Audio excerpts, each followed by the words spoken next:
Good morning. I am Coach Lavette Love, the CEO and founder of Love Life Legacy Coaching, LLC. How are you? I have a question for you. Can you stand in front of the mirror and ask yourself, do I face the truth? Do you face the truth? Do you confront reality or do you run away from it? Think about that thing. And I'm asking you this because a lot of times we don't face the truth. I don't know if we have on blinders, if do we just refuse to see the red flags? I don't know. But do you know that when you confront your reality, it brings about peace?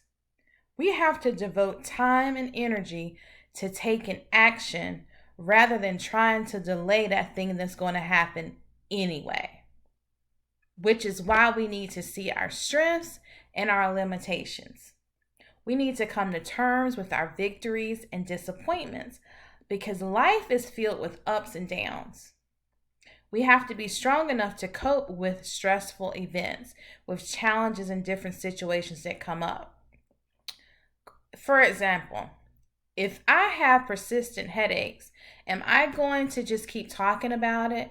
Am I going to go hide in a dark room? Am I going to keep popping Advil or Aleve? No. If my head keeps hurting, I'm going to call the doctor. I need to go get a checkup. I need to be seen.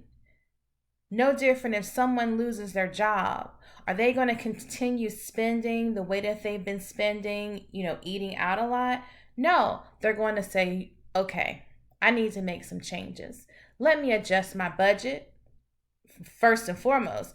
And secondly, let me start looking for a new position. Facing the truth is the first step to acknowledging a situation so we can make positive changes.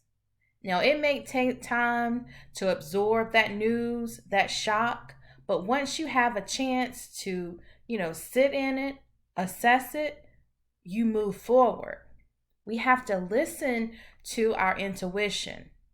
We have to examine what lies behind our doubts and our discomfort.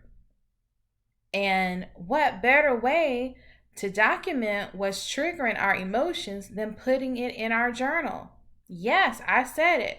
Your journal should be your friend. That journal is where you can put your thoughts, your feelings, your emotions.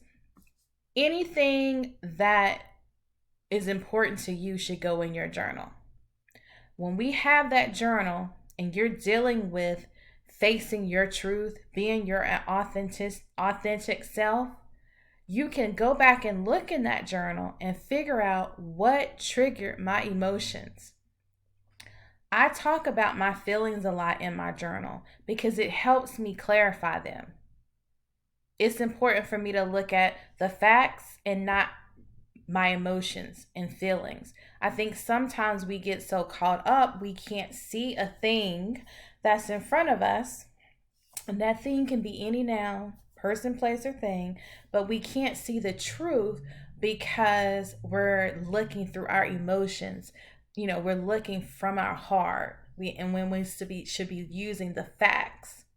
We have to commit to seeing the truth. That's when we have to question our own belief system. That belief system has been ingrained in you since you started learning how to read, run, and write. We have to look at what is happening instead of what you want to see because there's a difference. The reality is what's going on right now versus what we want to see. Got it? I have to welcome feedback from others. And most importantly, we have to admit and take accountability when we mess up. When you mess up, apologize for those missteps, correct those errors, and move on. We have to learn how to ask for help when we struggle. So, what do I want you to do today? Today, I want you to start holding yourself accountable for your choices and deal with challenges as they arise. That's what I want you to do. I have 3 questions that I want you to record in your journal, and I want you to go back and do some self-reflection and think on these. The first question is, what is one important issue in your life that you have been ignoring? Sis, what have you been ignoring? Next, how can you become more conscious of your true motives? Final question for your journal, how does facing the truth help you and prompt you to take action? When you face the truth, it should prompt you to take action. How does it? What is that thing that you need to take action? What is that thing that's staring you in your face that you keep running away from? Write it in your journal. All right, ladies, I'm Coach Lavette Love. I'll see you next time. Thank you.